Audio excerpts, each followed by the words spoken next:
a few years now through my old friend Rutsani, so it's great to be involved again. I'm a project leader at CEPI, and I'm not going to tell you what CEPI is because we're about to go through it all, so I'll bore you to tears with that very shortly. I'm an immunologist and biochemist. I spent, about 7 years as a postdoc and then about another 20 something in biotechnology. So I have a long history of vaccines, but it really was only until I went to CEPI that I finally got to be one of the cowboys with the white hat. You know, I got to be one of the good guys. And hopefully that's what we're going to tell you about what we've been doing and why we think our work is so important for low to medium income countries and certainly the continent of Africa is very, very important to us. So without further ado, let's go through and I'll try and tell you what we've been up to, and I hope you find it interesting. So I'm going to talk about what we've been doing in general for pandemic preparedness. I will say what we did during the COVID pandemic because it is clearly relevant. But everything we do has always been focused to low to medium income countries. We were set up in the wake of Ebola. And basically, people said this should never happen again. And guess what? It did. So we need to be more prepared for epidemics and pandemics. When we were set up in 2016, nobody knew what was about to happen. But we knew it would. It just happened sooner than we thought. So we were set up to develop vaccines and other biological countermeasures. Primarily, we work in vaccines. And you can see the great and the good are here. This was Davos in 2016. And there's Bill Gates and Jeremy Farrar and the Prime Minister of Norway. There were a lot, so it was a mixture of philanthropic governments and various other institutions that helped set us up. And initially, we were set up to prepare for this mysterious pandemic that may never occur. Well, it did. Initially, we had a 5-year funding window. And what we were planning to do was do the early stage preclinical and clinical development up to about phase 2A. So we knew it was safe and we knew it worked. And the idea was then to stockpile and maybe not to go any further. So for a lot of the diseases, we'd have something in the fridge that we could use under clinical trial protocol, and that would be helpful. And obviously the paradigm for that was Ebola, because that was actually how it was done before it achieved licensure. And at the time, it seemed like a very good idea. We also wanted to be able to respond. So what we wanted to do was to develop platforms which could be used very rapidly in the event of an emergency. And these would only take to phase 1, but we'd show it could be done. With hindsight, it seemed like a pretty good idea to me. But everything we do, everything had to be sustainable, and equitable access is built in from day one with CEPI. If our partners do not agree to equitable access, giving vaccines to those that need it, regardless of the ability to pay, we don't fund it.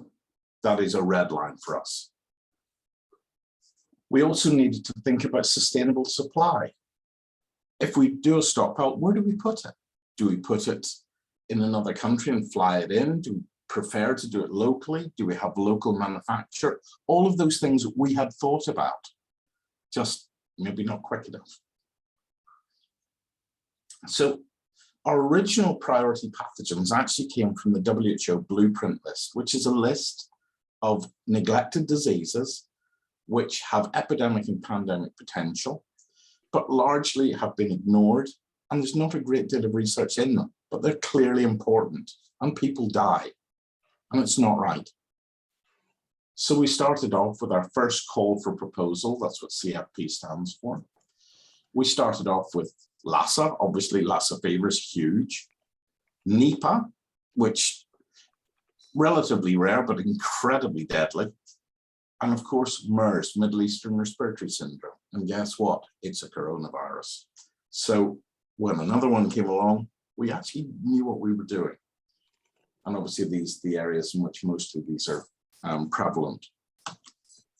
We then later added in 3, we added a couple of others. Rift Valley fever, which is actually one I'm extremely interested in. I actually run the Rift Valley fever and Nipah portfolios for CEPI.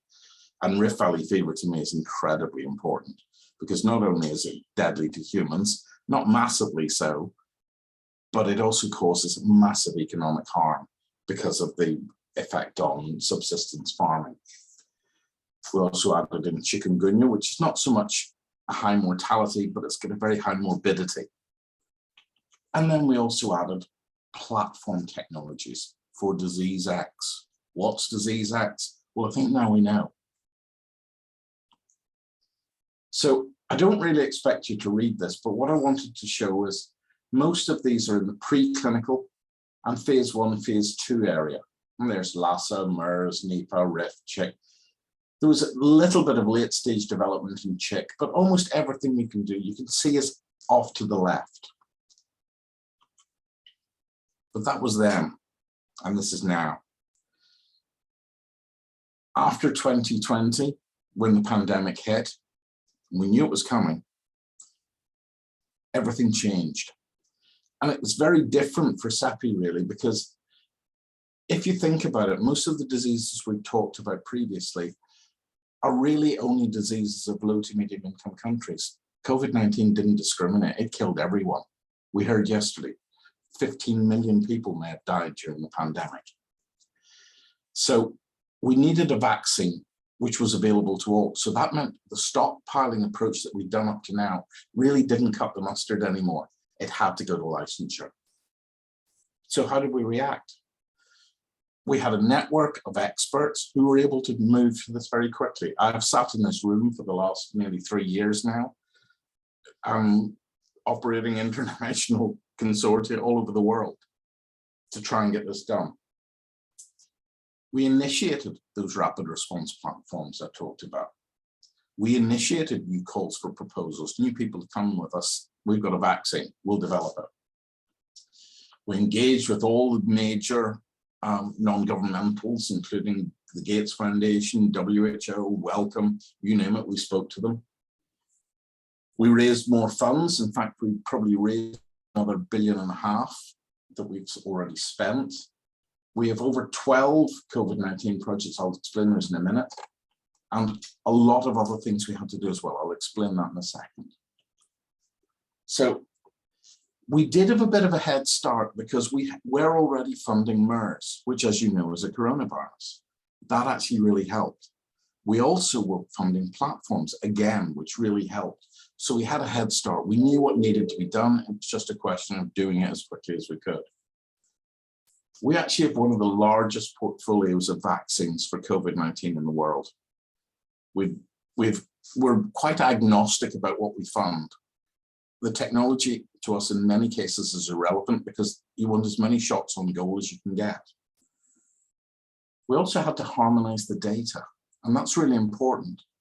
It's all very well if everybody's developing a vaccine, but if you don't have some way of comparing things, what's the point? How do you know it works? So we needed things like international standards.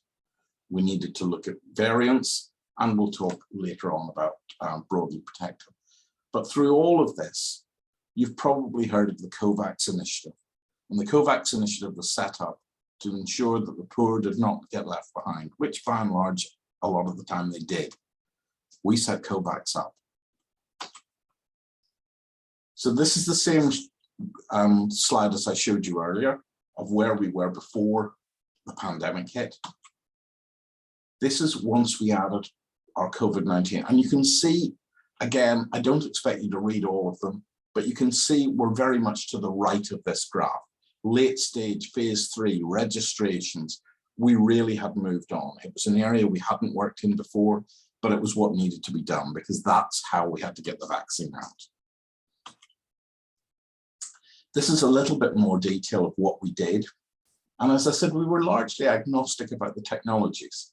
So we had nucleic acids, so we had a DNA from Inovio. We were actually involved in the original funding of the Moderna vaccine, the RNA vaccine. In fact, we gave them the original seed funding in January 2020. We were involved with CureVac, with another one with Gritstone, and in fact, we're adding another 4 or 5 of these RNA technologies. We also were involved with viral vector technologies, AstraZeneca being one of the major ones. We had been working with Professor Gilbert in Oxford for years on MERS, so we already knew her technology could do it. And actually, I worked directly with AstraZeneca, all for the scale out. So we knew we had the vaccine, but how do you get it to those that need it? And AstraZeneca worked with us very closely to ensure that we got doses into COVAX. I'll actually tell you about that in a minute. We then had protein vaccines as well. So we worked with Novavax, and they recently were licensed. SK Bio, again, heading towards licensure. And we've got a number of others, Xeron in China, VBI in Canada, biologically, all over the world. The point is, we had a variety, and we wanted several shots on goal, because actually, as we've learned, each of these vaccines has got subtly different characteristics. For example, the mRNA seem to give us very good antibody levels, but perhaps maybe not the duration that we'll get of the protein. So we get into the areas of prime boost and so forth. But we had to do other things as well. We had to think about enabling sciences. What is an enabling science? Well, it's things that make these things work. So it's all very well if you have a vaccine, but without a reference standard, an antibody that says this thing does what it says on the tin, there wasn't one. We set one up. We needed sequencing. We needed to know where the variants were. We needed epidemiology. We needed to know where we could do the clinical trials. All of these things need to be set up in parallel. We also wanted to set up an international network of labs which would do testing. They would use a standard protocol with our international standards, and regardless of who the clinical trial was, they'd all use the same test. That way we can compare. And you can see we have a worldwide network of labs which are doing the same thing. And this we think is really, really powerful. So even if we didn't fund them, we encouraged people to use our centralized lab. That way we can really compare apples with apples. We also needed to track variants. As we know, our friends in South Africa, I mean, were incredibly important in identifying some of the early variants. We also worked with GISAID in Singapore and the National Institute of Biological Standards and Control here in the UK, all of which to identify mutations and really say, what are we working with? What do we need to make? And can we future-proof our vaccines against further variants? And obviously this is ongoing work. Just a little touch back to, if you remember at the beginning when I started speaking, we also invested in technology platforms. Well, we had 3. We had CureVac, Imperial, and Queensland. All 3 were involved in the pandemic. As soon as it hit, we turned them all over to COVID-19. I'm going to tell you a little bit about the Queensland project, because that was one of the ones I was running. And what they had was they had what they called a molecular clamp. As we know, when the spike protein, it's called a spike really because it knocks a hole in a cell. That's why it's called a spike. But if you think about it, when a virus infects, it undergoes a conformational change. And once that change has happened, the cell's already infected. So if you make an antibody to the spike in that conformation, it's not actually that useful. What you want is before it's made the conformational change. And that's where the clamp comes in. It actually holds it in that open conformation. Then we can make antibodies. We'd used it for a variety of proteins. We knew it was going to work. We also knew it could be relatively fast. And sure enough, that's what we did. Our colleagues in Australia managed to do it. We went down there in February 2020, and we were in clinical trial by June. Now, this one didn't complete, unfortunately, because there was a rather unfortunate cross-reaction, which we've actually since resolved. But the point I'm trying to make is, because we had those platforms ready to go, we were able to move very fast. And I think that's testament to the whole idea behind CEPI. We had to do other things as well. We had to As I said, look at new variants. We had to think about things like supply of adjuvants. Where do you get adjuvants for these vaccines from? There just isn't enough. And many of them are under particular commercial agreements. So how can we use it for a variety of new vaccines? All terribly difficult. We had to support scale out and technology transfer. We needed to make 7 billion doses, and it was done. But we used pretty much every manufacturer on the planet to do it. We needed to think about regulatory guidance. There wasn't any regulatory guidance for COVID-19 because the disease didn't exist. So we were developing these in real time. We had to think about clinical trial protocols. How do you do this study? For example, now that everybody is largely vaccinated or seropositive, can you actually do an efficacy study anymore? I've mentioned enabling sciences. I've talked about centralized lab, but things like animal models. There was no animal model of COVID-19 until we paid for it. So things like the hamster model came out of a collaboration we had with the University of Hong Kong. COVAX itself, which I'll come back to, and obviously what we're doing in the future. Now, COVAX, we believe, was central to our mission to ensure equitable access. It's the only solution, really, that is fair. We produced over 2 billion doses of vaccine and got it up by the end of 2021. And it pools financial resources for those countries that need it.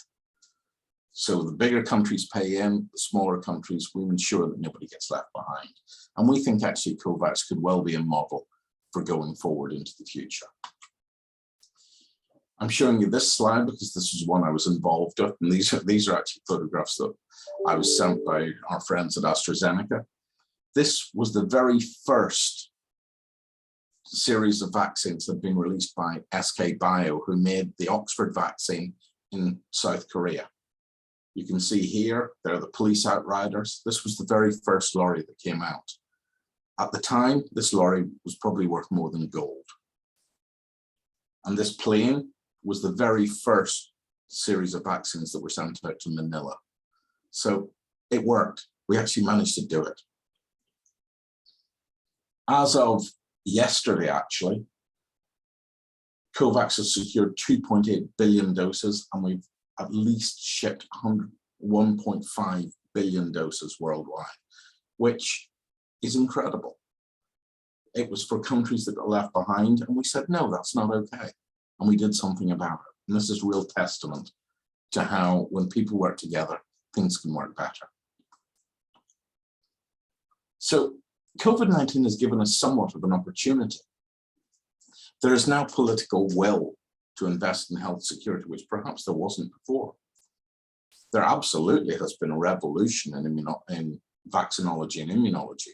Things like mRNA vaccines, even some of the new protein technologies, incredible steps forward. What we've learned in the last 3 years is tenfold what we had the previous 30. Amazing. And there's a global desire to do something about it. So we really think now is the time to fund this going forward, to say, look, this can't happen again. We need to be better prepared. I wanted to highlight that Africa is very important to what we do. We actually signed a memorandum of understanding with the African CDC in April 2021. And we wanted to do things like, we wanted to ensure that continents like Africa do not get left behind. We want to ensure that we have technology transfer to do local manufacturing. We want to ensure we can do clinical trials, regulatory capacity. What we don't want is just to say, oh, we'll send you the vaccine and that'll be fine. No, Africa has to play a central role in this, and it can. And we believe that it's only by making these connections that we can go forward. Other things that we've done in Africa, we've a lot of clinical activity ongoing. Our Lassa fever studies, we're doing epidemiology to find out whether or not we can actually do a pivotal trial. When we started CEPI, everybody said it's not possible, but in practice, it was mostly because the epidemiology just simply hadn't been done. If you do it correctly, we believe it's possible. And We want to strengthen manufacturing network, regulatory, work with them and develop so that we're ready for the next one. I wanted to show you this graph, and again, I don't really expect you to read it, but it's quite interesting. If we look at manufacturing partners, the red dots, they all tend to be in the Northern Hemisphere. That's not good enough. But what is reassuring is a lot of the clinical sites we're starting to see being led by endemic regions, and also lead partners in consortia, again, which is good to see. We're not there yet, but we're going in the right direction. Clinical development activities. We have a lot of trials on Lassa, mostly in West Africa. I'm hoping to start a new series of funds for Rift Valley fever, which is obviously more to the east of Africa. Clinical site readiness. We need to be ready if something happens, ready to go. And this just highlights where some of our clinical sites are. And I'll share the slides and you can have a look at this later. Now, CEPI initially was actually set up for 5 years, and that 5 years expired in March this year. So we relaunched as CEPI 2.0. And we decided what we did was in the right direction, but we could do it better and we could do it bigger. So CEPI 2.0 has rather lofty aims to be more prepared. We need to transform the response for the next threat, and we need to connect. It's all about connection. CEPI stands for the Coalition of Epidemic Preparedness Innovations. Coalition, the C, it's all about connect. And we want to see, can we do it faster? When we started in 2017, I've already told you we did our initial proposals for MERS, Nipah, Lassa, etc. Also the platforms. We added Chicken Rift. We pivoted in 2020 to COVID, and we really moved very fast. Now we're looking at calls for proposals for mRNAs. We're ready to go. So what are we going to do? So we need to prepare. Obviously, we need to end the current COVID pandemic, but we need to be ready to accelerate the development of vaccines. We need to transform. We need to be much more agile. So we would have things like vaccine prototypes, which I'll tell you about in a minute. And we need to transform vaccine manufacture. It needs to be cheaper and faster. And as I've said, we need to connect, not only connect with manufacturing sites and clinical sites, but finance, regulatory, promote equitable access. We cannot leave people behind as we did in the pandemic. So CEPI is a somewhat unusual beast because we're not pharma, although many of us are ex-pharma. We're not academic, although many of us are ex-academia. And you get we kind of sit in the middle. So we're not a government, we're not a regulator, we're not even philanthropic, we're just independent. So we want to be an honest broker, if you like. Now, technology, as we know, leapt forward during the pandemic. So standard, say, typhoid fever, it took 12 years to get these things licensed. COVID-19 was done in less than a year. That's incredible. The fastest anybody had ever done it was 4 years for Ebola. But because we had a standing start, we had a head start by what we'd done, we were able to do this better. What if we can do it even quicker? So the need for speed. By April 2020, there were 2.3 million cases. We heard yesterday 15 million people have died of COVID-19. Over 70 million people have been infected. I mean, these are staggering numbers. So we need to do it faster. Faster development would obviously have saved more lives and prevented trillions of dollars of damage to the economies of the world. So what can we do about it? We've decided to launch what we call the 100 Days Mission. We may not get there, but we'll get close. And we want to see if we can have a vaccine ready in 100 days. And to fund that, we are looking for $3.5 billion to take us through the next 5 years. This has been endorsed by the G7 and by the G20. So it's not mad. What can we do about it? Well, we already know that some of the prior research we did into SARS and MERS actually gives us a head start. We also know that some of the initial investments we made in, say, mRNAs and nucleic acids and proteins, again, gave us a head start. So traditionally, you would take your sequence, you do your preclinical, you do your phase 1, 2, do phase 3, rolling submission, and you get to 326, which is actually what was done. Now, there were some areas where there were areas to bring it forward. So the regulators were very pragmatic and they allowed us to do a lot of preclinical studies alongside phase 1 rather than traditional A, B, C, D. The phase 2, 3 is quite a new concept where rather than doing a phase 2 stop and start again into a pivotal phase 3 start, a lot of them were quite rolling. And of course, the rolling submission with regulators was useful. So all of these were able to bring this down to 326, but can we do better? So we can shorten every element. A really good example is the Formula 1 pit stop. In the 1950s, a pit stop took about a minute. Now, Formula 1, they do it in 2 seconds. How did they do it? They just improved every single step. So we also want to think about developing prototype vaccine libraries. That's not to say we're going to have a vaccine off the shelf, but we'll have something similar that gives us a head start, as we did with MERS and SARS-1. And we'll know what sort of vaccine we'll need because we know about the virus. So we think a library of prototype vaccines is critical to what we want to do. As I said, we already knew some of this from our MERS and SARS work, and we were able to move quicker. So having these libraries is really helpful. We know that there's approximately 260 viruses that can infect human in about 25 different groups. We're not going to make a vaccine to every one, but if we can have a prototype, at least for the family, we will know what sort of thing we will need. And it will give us a head start. What technology do we need? What protein should we target? And what sort of immune response do we require?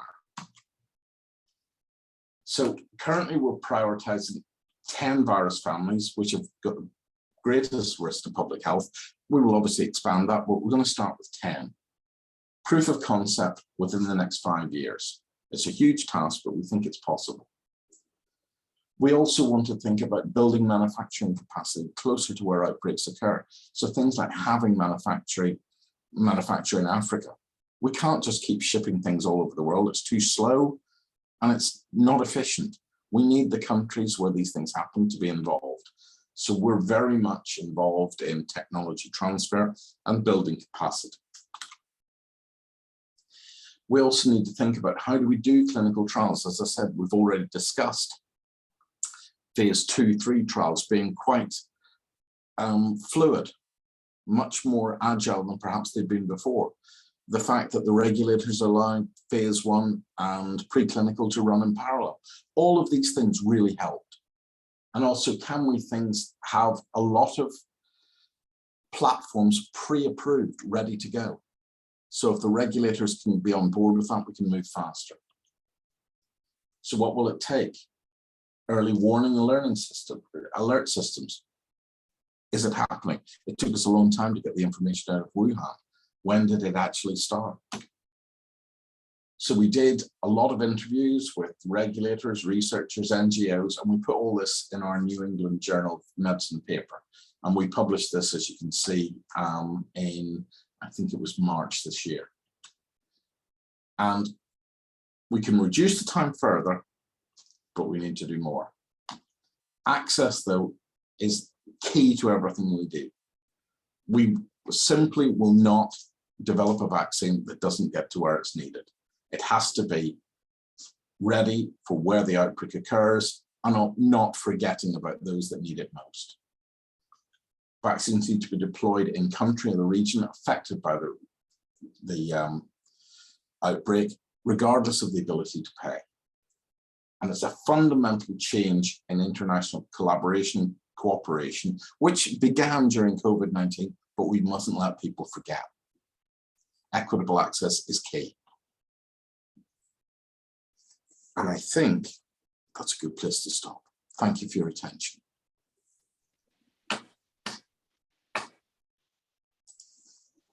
Mike, thanks very much for that excellent overview of the background and the evolution of CEPI from a little Volkswagen to a Rolls Royce.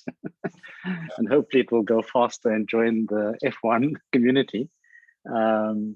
I think it's important to understand the background of this concept of a CEPI, moving into the idea of COVAX. And I'm sure there've been many questions around specifically the role of COVAX within the African continent. You know, while the intentions were noble, and they still are noble, I mean, there have been challenges with respect to giving effect to the vision of CEPI in the context of vaccine rollout, especially with COVID-19 vaccines. But it's also encouraging to see that you know, the focus is not only on COVID, but the other potentially vaccine preventable diseases like Lassa fever that's been plaguing the continent for many years.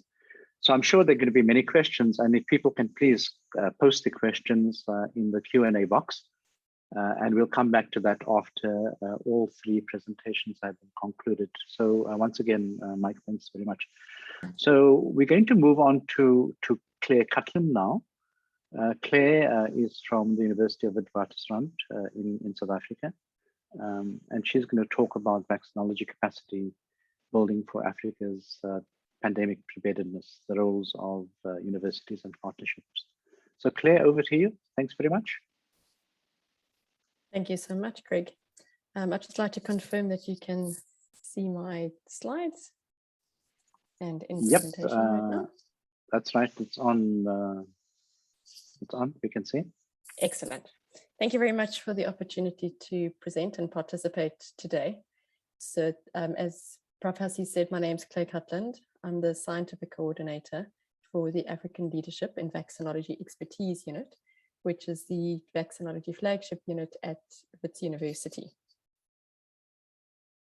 One of the roles that I have had over the past couple of years is to establish a Masters of Science of Vaccinology at Wits University and some other training courses. And I'm going to give you an overview today of vaccinology capacity building for Africa's pandemic preparedness, and specifically focusing on the training and the role of the universities in partnerships. So first of all, as a bit of a background, I want you to go through a little bit on what the African contribution to science is. What you can see in this top left-hand corner, Africa contributes just over 17% of the population, global population. However, the education that is available to many Africans is limited. From the Transforming Education in Africa report, which was released recently, adult literacy overall in Africa is 66%. And that is much lower in rural areas where only about 54% of rural Africans are actually literate. The figure at the bottom of this slide shows the out-of-school children in Africa from the year 2000 to 2019. The blue line at the bottom I find is the most concerning, because that is the primary school age out-of-school children. So although there has been a decrease between 2000 and 2019 from 35% down to 17%, there's still 17% of children who were not in primary school at primary school age. As the children age, now 33% of children in lower secondary school and 53% of children in higher secondary school who are not at school in Africa. This then goes on to feeding children, feeding educated children into a tertiary care, into tertiary education. And what this map shows is the share of the population of the different countries who have completed tertiary education. And as you can see from this map, the vast majority of African countries have less than 4% of adults who have attained tertiary or have completed tertiary education, which is far lower than much of the rest of the world. The University of Stellenbosch has a great saying that the authorship and research output is the currency of universities. And journal authorship, excuse me, is, sorry, hold on a sec. Sorry, excuse me. Journal authorship is important for universities and for academics. Prior to COVID-19, there was a paucity of lead and senior authorship from Africa, especially from Francophone Africa. Less than 5% of lead authors in health professional journals were from Africa. And some of the studies have also shown that most African research, particularly health research, comes from South Africa and Kenya. There are two recent bibliometric analyses that have been done of COVID research papers. And as you can see from this slide, in just over a year's period, basically from the end of 2019 to the beginning of 2021, there were almost 1,300 articles published by African authors. 47%, so just under half of these articles, were primary research papers, and 49% were editorials or other research papers. What I found quite surprising, excuse me, was that only 1% of all of these papers were related to therapeutics and vaccines. Of these papers that were published, 90% of them had at least one author from Africa, and almost 80% had a senior author, so first author from Africa. African authors contributed about 3% to the global share of index publications for the first 10 months of the pandemic. However, the global H index, or the which reflects the citations of those papers, was 42 for Africa, which is pretty good generally, but not compared to global papers, which was the H index was 260. So the majority of this presentation is just going to go through what training is available in Africa in the field of vaccinology. As I mentioned, I work for ALIVE, the African Leadership and Vaccinology Expertise. This unit was established in 2016, and as part of the establishment of ALIVE, a landscape analysis was conducted, which looked at training and funding and investment in vaccinology in Africa. The summary of the paper, which was published in BMJ Global Health in 2019, showed the training opportunities for African vaccinologies is very limited. There's a paucity of training in vaccinology during undergrad and medical and biomedical degrees. That Paul-Henri Lambert's paper classifies vaccinology training into two main categories. Firstly, courses for junior scientists who, after completion of their studies, would like to improve their knowledge about vaccines and vaccinology. And secondly, courses targeted at senior scientists who have a good knowledge in vaccinology, but would like to expand it further. So I'm going to go through some of the short courses that are available in Africa. As many of you know, because you are alumni of the courses, VACVA and the University of Cape Town has the annual African Vaccinology course. This was established back in 2004, I stand to be corrected by Prof. Hussey, and is led by Prof. Hussey, Dr. Kagina and Prof. Malaria. There have been 16 annual African Vaccinology courses held in Cape Town, and the country representation for the 2009 course is quite spread out across the African map. The aims of the VACVA course are to provide participants with essential expertise to support national immunization programs, to broaden the understanding of the challenges and opportunities in vaccinology at regional and global levels, to build sustainable research capacity, to foster communications and networking among African vaccinologists, and to discuss the feasibility of vaccinology e-learning in Africa. This is a photo from VACVA 2019, and you can see some of the collaboration between universities. Ben is here in the front, as is Prof. Hussey, and I was in the back row having lectured on the course in that year. One of the other training courses that the UCT and VACVA have established, or in the process of establishing, is the National Immunization Technology Advisory Group Support Hub. This has been established now in July 2021, and it's a Wellcome funded project, which will span 5 years. The objectives of this project are to strengthen access to contextually relevant evidence-based research to support policy decisions, to improve the capacity of NITAGs in evidence-informed decision-making, and to build sustainable regional scientific hub for African NITAGs. So excitingly, the first training as part of this hub will be taking place in July of this year. One of the other short courses that's presented in South Africa is the African Advanced Vaccinology course, or AfroAdVac.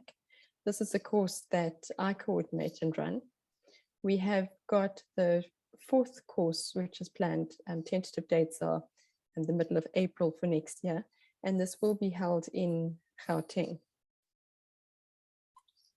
The AfroAdVac course was established in collaboration with INVAC, the Advanced Vaccinology course in India. And this was with some co-funding. The INVAC course runs at the CMC Vellore in India, and INVAC and AfroAdVac ran in alternative years since 2016. So to date, we've hosted 3 AfroAdVac courses in September 2016, 2018, and 2021, having needed to postpone the planned 2020 course due to the COVID pandemic. We do have an AfroAdVac planned, as I've mentioned, for the 2nd quarter of 2023.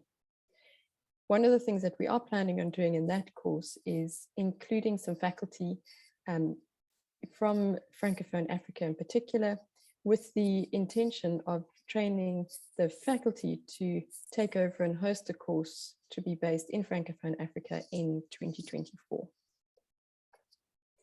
The objectives of AfroAdVac are to develop expertise in vaccinology on the African continent and foster research collaborations and informed decision-making by key professionals.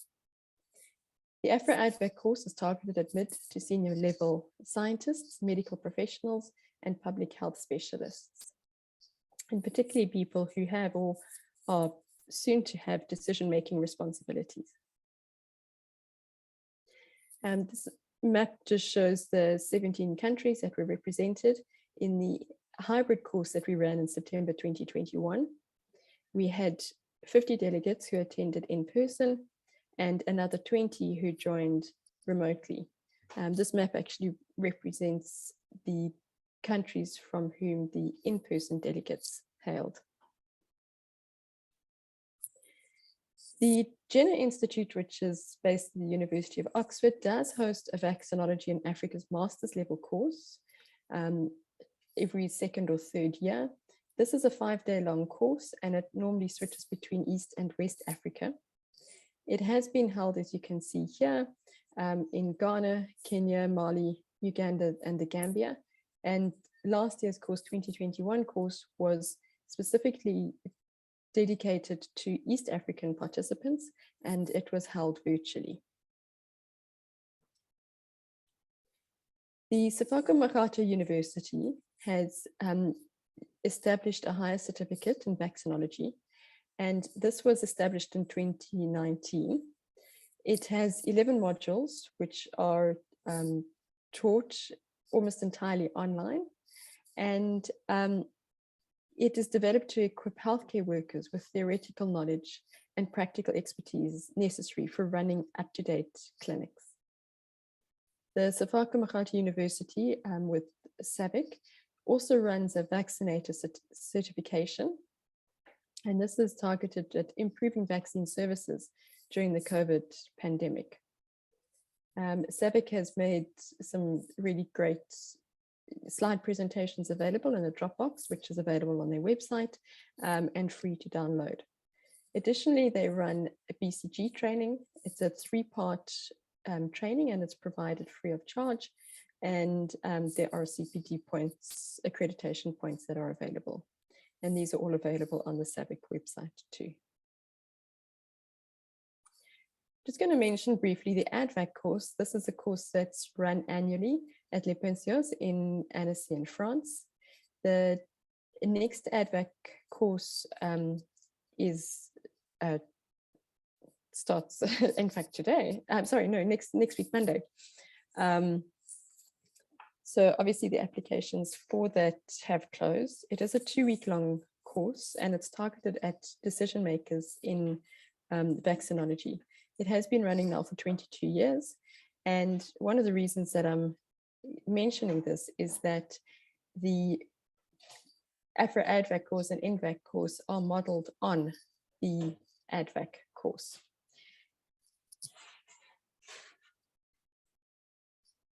So I'm just going to mention the long courses that are available. The University of Witwatersrand and Alive established an MSc Med in the field of vaccinology. Our first intake of students was in 2019, where we had 6 students join the course. The MSc in vaccinology aims to train the next generation of leaders in vaccinology on the African continent. There are 11 modules in the MSc vaccinology course. At the moment, it is a full-time 2-year-long course. The first year is dedicated to coursework. So these are the 11 modules covering epidemiology, vaccinology, immunology, research methodology, vaccines and development, and project management. This, additionally, in the first year, the students develop their research protocols, and in the second year, they conduct their research project, and they complete their research report. These are the inaugural students, the 2019 intake students who graduated, our first graduates from last year outside the Faculty of Health Science building. So in 2019, we had 6 students who joined us from 6 countries. The 2020 intake, we had 7 students from 5 countries. 2021, we had 10 students from 6 countries. So these are the students who are working on their research reports at the moment. And the 2022 intake, we've got 7 students from 5 countries. We do have funding to support most of these students from the Bill and Melinda Gates Foundation, as well as some other funders. And we can provide funding, either partial or full funding, for these students. The University of Lausanne runs an international master's in vaccinology. And yes, Lausanne is in Switzerland, so I am aware that this is not here. However, that is not based in Africa. However, the South African Medicines Research Council does have a scholarship program where they have been supporting some South African particularly delegates to attend this course.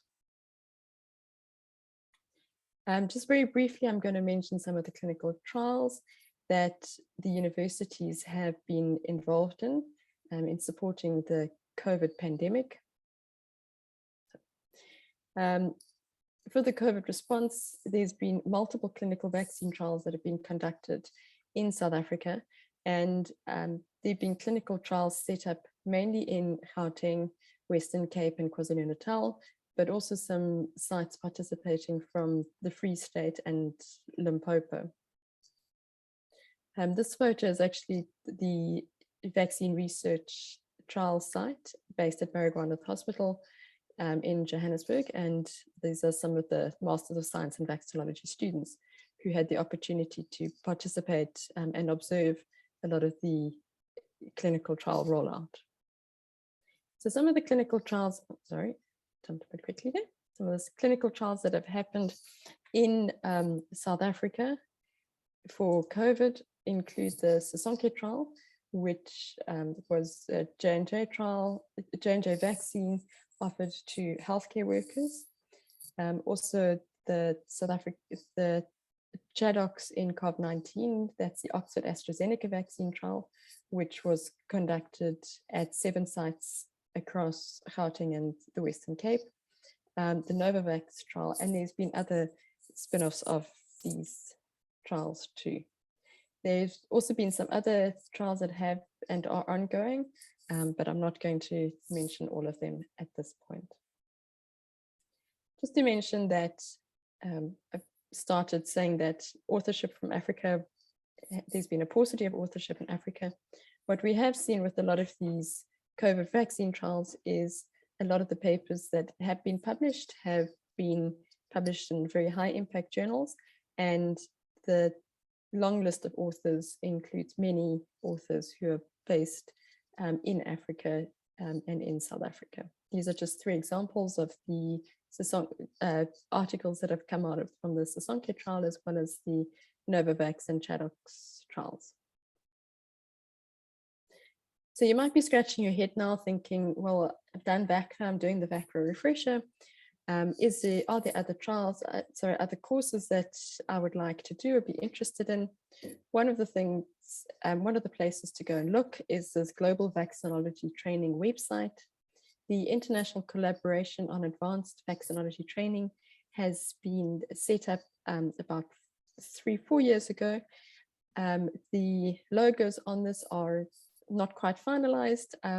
We were actually, Ben and myself attended a meeting just a month and a half ago, and this is the organization that is bringing the vaccinology trainings under one umbrella.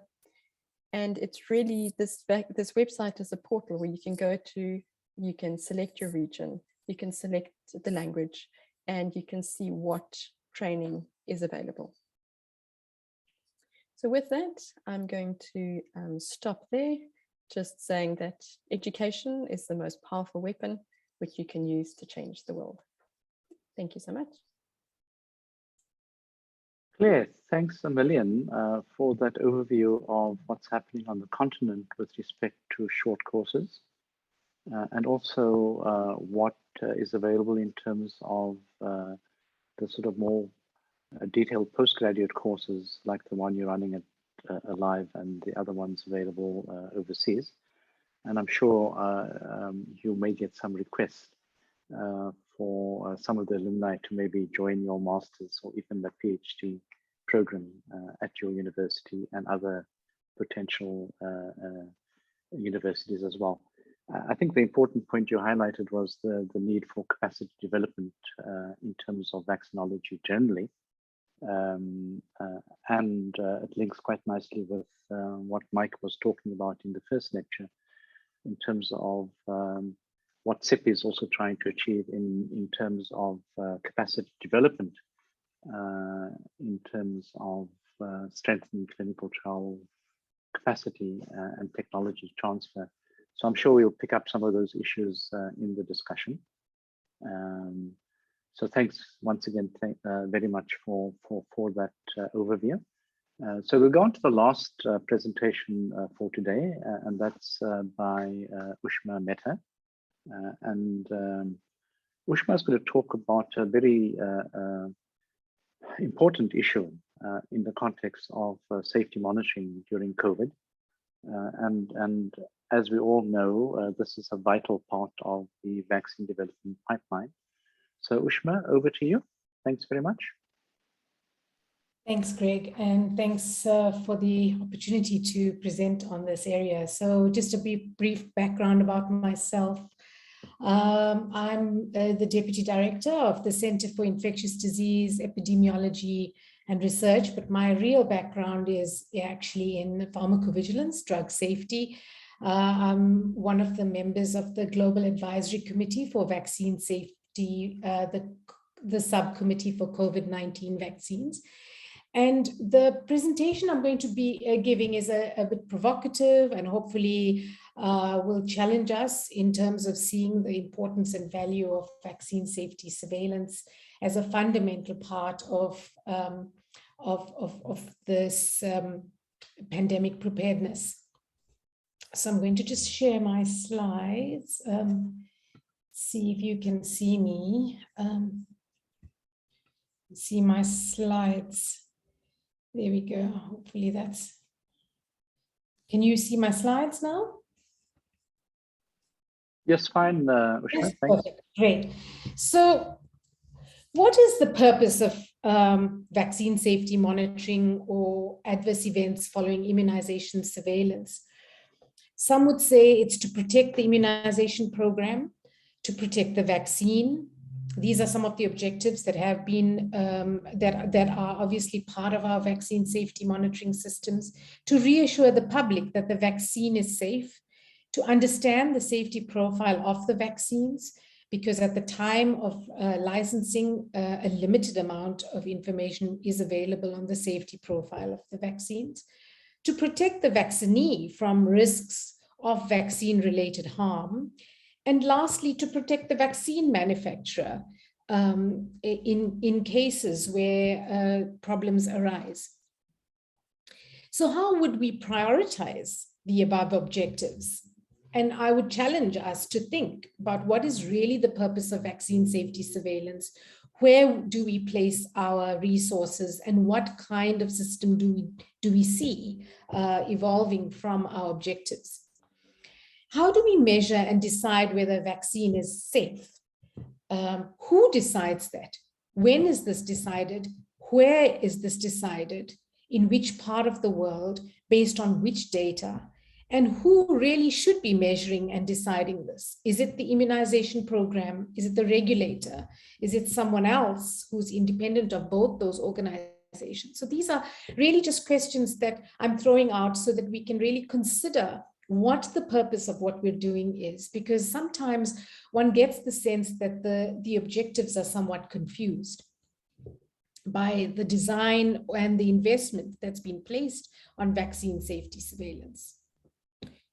So just to get everyone on the same platform, I guess we all know that an adverse event following immunization is defined by the WHO as any untoward medical occurrence that happens following immunization, but that doesn't necessarily have a causal relationship to the vaccine.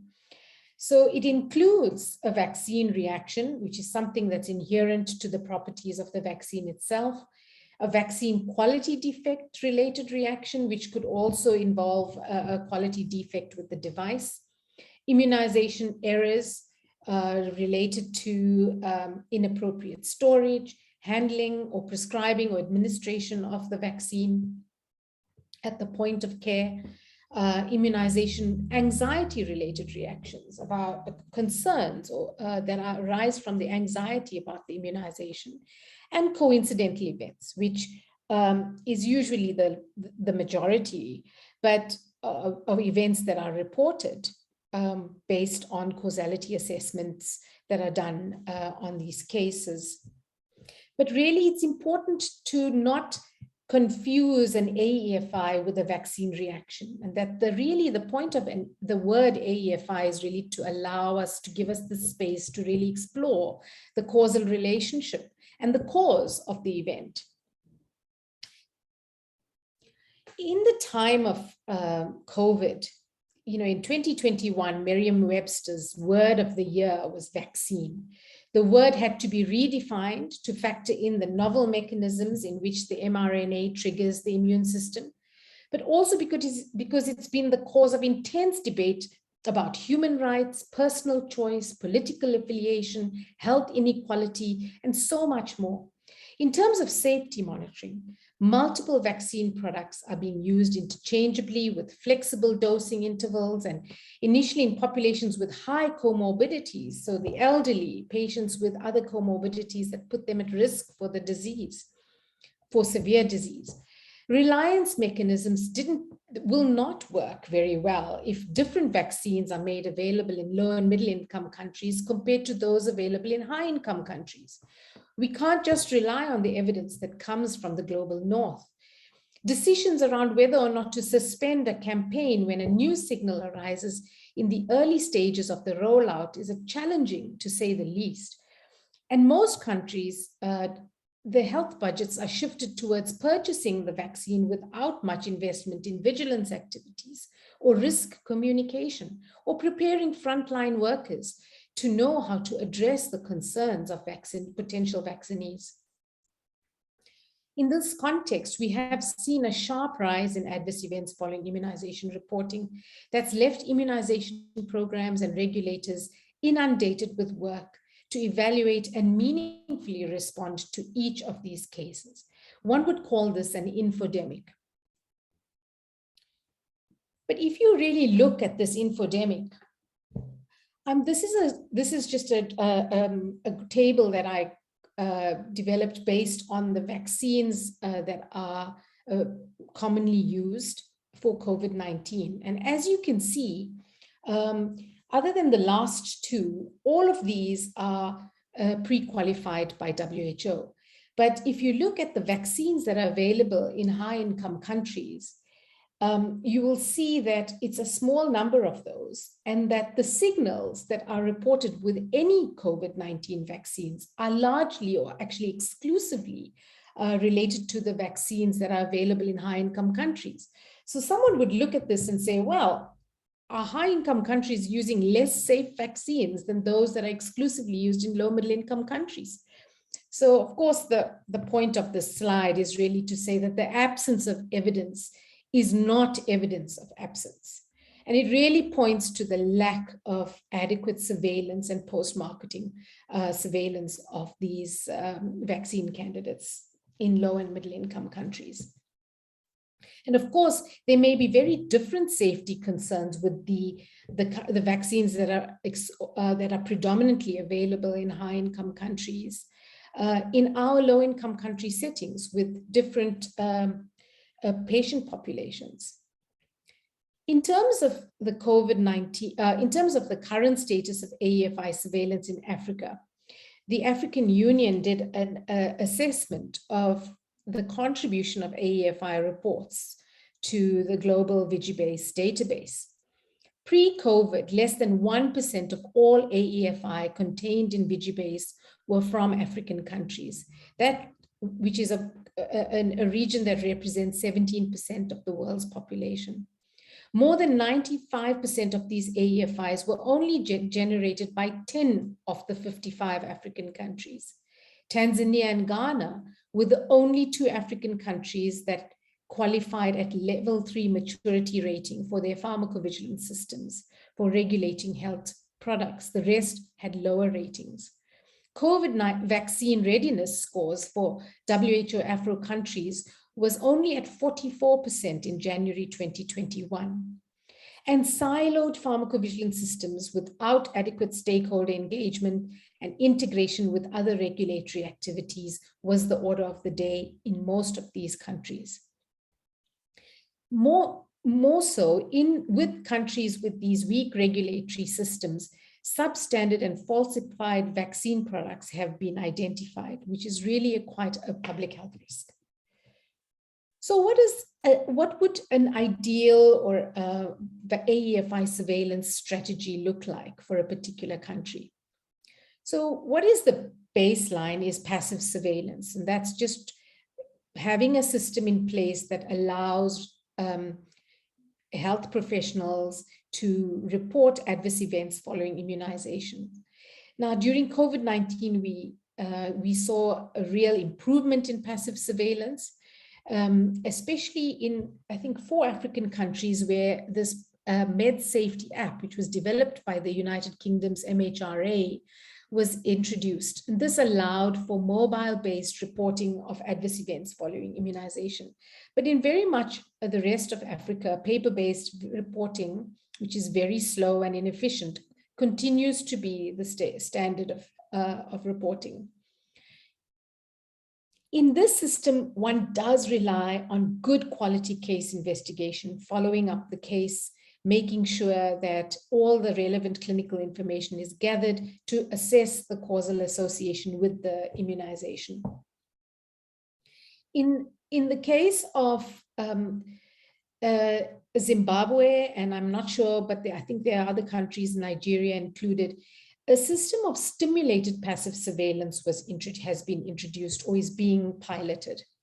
This involves the routine reporting system channels being strengthened by providing a stimulus to the vaccinee or the health professional, reminding them to report any problems, asking them and prompting them a few days after the vaccination to report any problems they may have experienced. So there's quite a lot of promise in this, and this is a system that's actually also being used in high-income countries. The US FDA has a VacSafe system that is similar. And lastly, but not by any means the least, is active surveillance. So this is where public health staff actively seek cases, and we don't often have the infrastructure in place in Africa for this kind of system, and it does require real investment. But I dare say one should be, even as a region, considering strategies and approaches whereby we invest in proper active surveillance of the vaccines that are being rolled out in our setting, to look to see whether HIV, TB, and other comorbidities that are particularly prevalent in our setting affect the risk profile of these products. So I'll summarize the opportunities that I see for improved pharmacovigilance, particularly for COVID vaccines and vaccines, under the following categories: capacity building, collaboration, coordination, and communication. So as Claire has so adequately shown, is that there really is a need to build capacity and to train people around the continent in vaccinology. A number of regulators in low and middle income countries have also switched to the online reporting tool. So there are some technologies that have also helped us build capacity in reporting and AFI surveillance. There's a simulated, the STARS system that I mentioned, and VSafe systems are being piloted in various African settings. And also active surveillance and high-risk groups have been implemented. So we have a pregnancy exposure registry in South Africa, and hoping to find ways in which we can link the registry with the COVID vaccine registration system to allow us to assess the impact of the vaccine on birth outcomes. In terms of signal detection and assessment and risk-benefit assessment, we're definitely seeing across the region an expansion and strengthening of adverse event following immunization causality assessment committees that were put in place over the last few years through efforts by WHO. We're seeing increased coordination between stakeholders and stakeholder groups to assess signals. In Africa, a supranational joint signal management group in the African region is being developed, and COVID-19, a subcommittee for the Global Advisory Committee on Vaccine Safety, routinely meets to review evidence of any safety information and surveillance that has happened across the globe. Also, with COVID-19, we're seeing a lot more access to decision-making around the globe. So for instance, when the thrombotic thrombocytopenic syndrome was initially identified, the American College for Immunization Practices hearings were available to everyone across the globe. So we could hear the real evidence live in our homes. And so this is really an amazing flattening of the access to such information. We've also seen a development of global standards with the Brighton collaboration case definitions for adverse events of special interest. And in terms of risk communication, we've learned so much through the COVID pandemic about the importance of understanding what drives risk perception, how to frame risk communication, how to use social media and other platforms, and to provide, and the importance of investing in appropriate communication expertise, and also actively engaging and addressing hesitancy and misinformation. In terms of collaboration, coordination, we've also seen improved global, regional, and national pharmacovigilance surveillance objectives and approaches being coordinated, as we are seeing in the African Union. There's a strengthening and continuity between the pre- and post-marketing safety and law enforcement within the regulator has had to be strengthened, particularly with the rollout of PPEs. We're seeing a harnessing of existing cohorts. So HIV and TB cohorts, pregnancy registries that already are on the ground in low middle income countries are being harnessed to collect data on the impact of COVID-19 disease, as well as vaccines on these various disease outcomes. Reliance on mature regulators has also grown tremendously, particularly around signals that have been identified in the global north. But of course, as I indicated in my previous slide, it's not always possible because some of the products we're using are not being surveyed in those settings that have the capacity to do so. Collaboration across vertical public health programs and clinical support networks is also much stronger, and this also provides an opportunity for us to get better and more reliable clinical data on adverse events. And between regulators, the immunization programs, and public health epidemiology surveillance systems, as well as the environmental health directorates, there's an opportunity for really building a platform for communicating with each other so that we can work in a more consolidated way at addressing the pandemic. The mobile phone has really been quite revolutionary, and its widespread use across the globe, even in Africa, in low-income countries, has facilitated online reporting, training, and awareness building, and also remote diagnosis of conditions in settings with limited access to the relevant clinical expertise. So I point you to the Global Birth Defect app, which has been launched on the Global Health Network's website. And this app is such a wonderful resource for allowing us to look for birth defects and for allowing people with no access to clinical geneticists and the relevant teratology expertise to be able to identify birth defects and correctly diagnose them. So platforms like these will support telemedicine, remote diagnosis, and coding of events that are difficult to otherwise capture. An example of such a case is the thrombotic thrombocytopenic syndrome. Here's an event that has been associated with the vector-based vaccines, but for which diagnostic capacity is often limited in our settings. So how do we pick these cases up?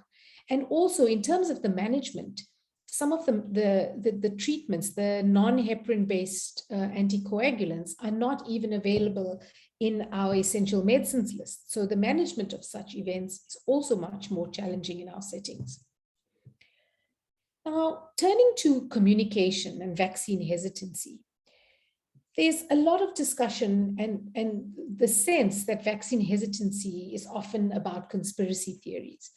But in this study that was conducted in South Africa, I'm not going to go into detail, but it was conducted across a few provinces and in various settings. 58% of the people that were surveyed trusted information provided by service providers. But the independent predictors of vaccine hesitancy was by far the largest concern was around safety, around the side effects. And this is seen in other studies conducted in Africa. So I designed this talk to just sort of give a little touching on various components. So I want to also put out another point. I mean, I know there's a huge pipeline envisioned for new vaccine products for pandemics, but WHO has really identified and prioritized this importance of engaging in a One Health approach. So we need to explore whether this pandemic is also an opportunity to really fully appreciate the scope and importance of pharmacovigilance and monitoring the environmental impact of the health technologies we introduce. So this report that was published this year by WHO, which was a global analysis of healthcare waste in the context of COVID-19, found that over 8 billion doses of vaccine were administered until the end of December, producing 144,000 tons of additional waste in the form of glass vials, syringes, needles, and safety boxes, plus disposable gloves that are routinely used but not required. 30% of health facilities, 60% in the least developed countries, are not equipped to handle existing waste loads, let alone the additional COVID-19 load. So really, this is not about, vilifying the technologies. It's really about our appreciation to take the next step, to build our science so that we are making investments that consider environmental and climate implications and the impact of poor waste management.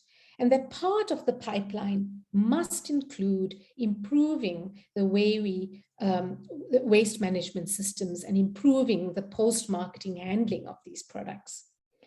So to conclude, I would like to play a TikTok video developed by one of South Africa's very up-and-coming cartoonists, Lwazi Msipa. So please meet Nurse Thandi and her befuddled client. And it illustrates that critical moment of communication when all our work can either bear fruit or completely miss the mark. Thanks. Just one thing. So if I experience some side effects, what must I do? Yeah, really you're gonna have side effects, Nyana. And if you do, then you must tell us. Oh, okay. And then what will you do? Then we will know. Know what? We're gonna know that you have side effects. Okay, then what will you do? How? I just said we'll know that you have side effects. Or if Afuni don't tell us, No. I'm just saying, if the side effects are bad, what must I do? You must tell us. And then what? And then we'll know. Okay, fine. I'll just drink Panado. So the point of this is really to say that gathering information and knowing about the risk profile is just the first step, but it's not the only step. Thanks. Sorry. Just one thing. People don't care how much you know, says Roosevelt, until they know how much you care. So really, the importance of really managing these events, even if they're coincidental, is really so fundamental to keeping and maintaining confidence in the program and in the vaccines. So I've just put in some useful resources on AEFI surveillance initiatives in Africa. And I just wanted to conclude with a few of what I feel are lessons learned through COVID-19 for AEFI surveillance. AEFI surveillance and response needs to be urgently strengthened in Africa. The COVID-19 pandemic has raised awareness around the importance of the surveillance. And the pandemic and surveillance for pandemics requires integrated surveillance. So just as we need to speed up the licensing of these products, we also need to speed up our understanding of how they perform, and what their the risks are, so that we can tailor-make the vaccination program to address these. So, and that includes both active and passive surveillance approaches. Reliance on high-income countries' surveillance systems is important, but it has its limitations. We don't always use the same products, and we cannot replace the need for surveillance at home. Hesitancy is primarily fueled by concerns of risk of harm, real and perceived, and it can really derail the immunization program and diminish the benefits that vaccines have to offer. So it's not only how much data we collect on AFI, but how we respond to the vaccinees and their concerns, both individually and collectively. So ideally, the scope, and finally, the scope of pharmacovigilance needs to expand to include and address more holistically vaccine hesitancy and develop approaches that mitigate the environmental impact of health interventions. And dare I say, not just pharmacovigilance, but vaccinology as well. Thanks very much. Thanks, Ushma, for that excellent talk in terms of issues relating to adverse events following immunization and highlighting the need for better surveillance systems generally in Africa specifically, but also in the rest of the world. And as you said, links to issues that other speakers have spoken about in capacity development more generally. I quite love that little TikTok video because I think, you know, we've all learned a lot in terms of how to communicate with not only our clients coming for vaccines, but the people more generally. And I think we can learn quite a lot, certainly in South Africa, in terms of the mass media, because I think we got a lot of it wrong.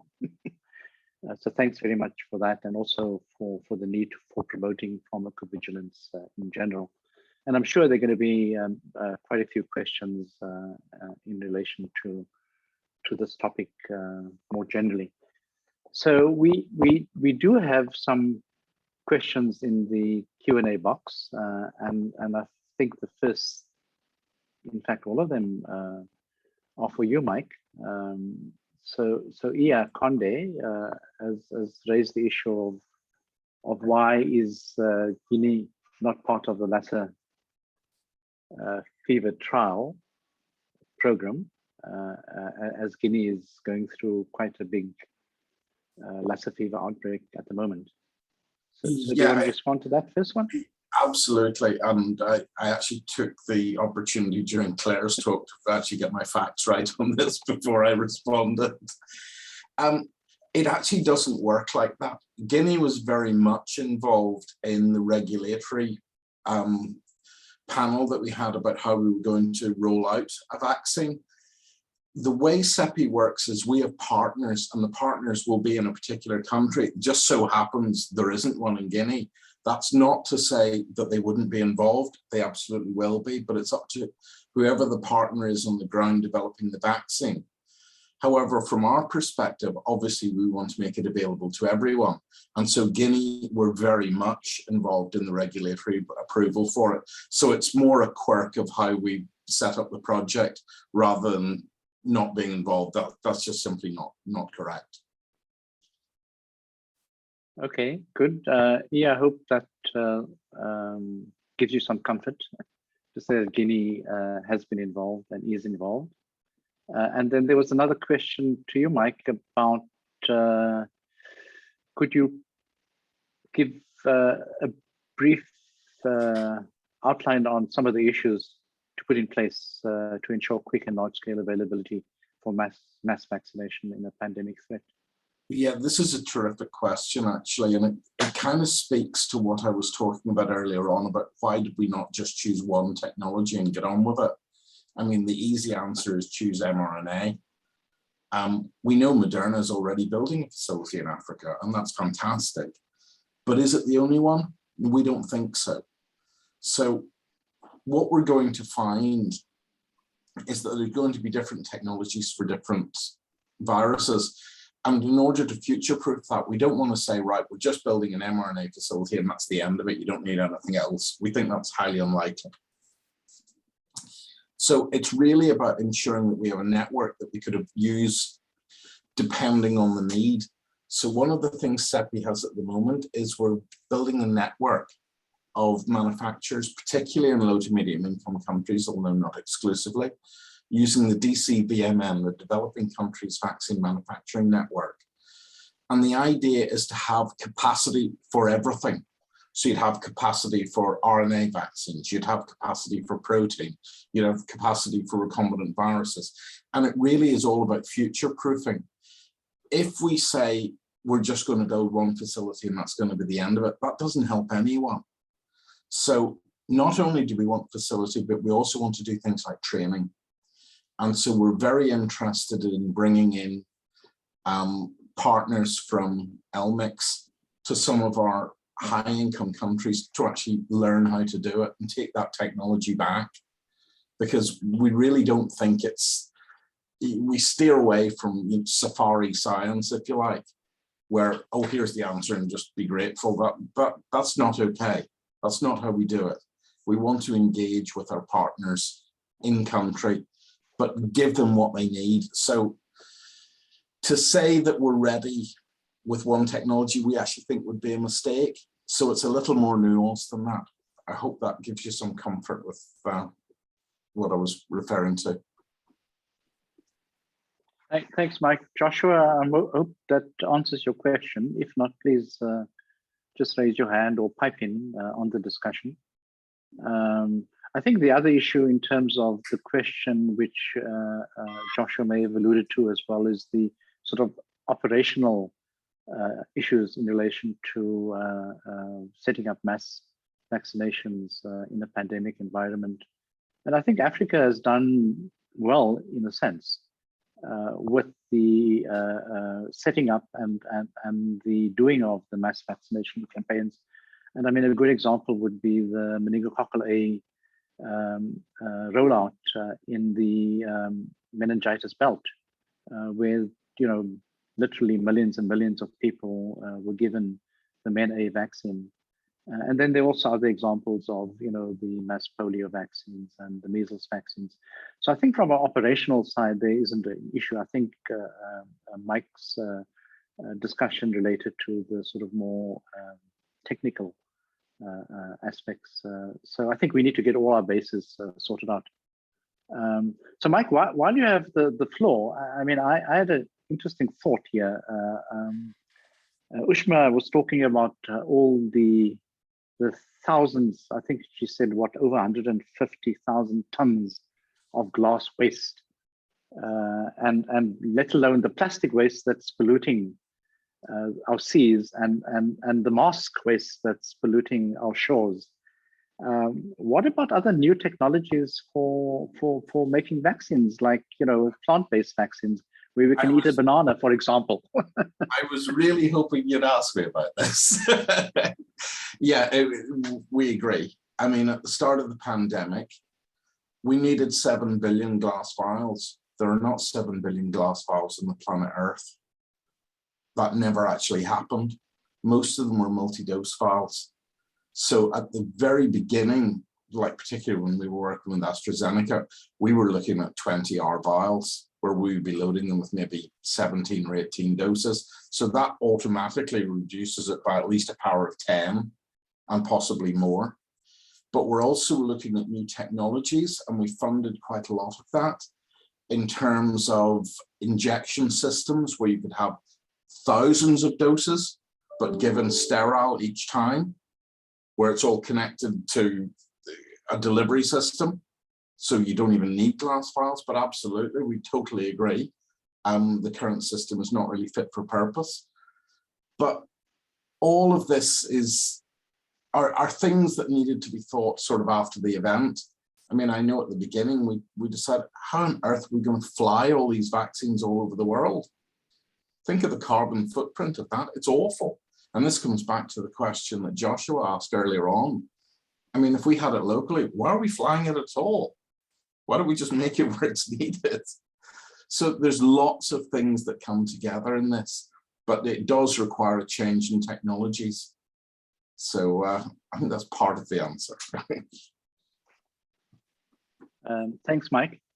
There's another question relating to vaccine development.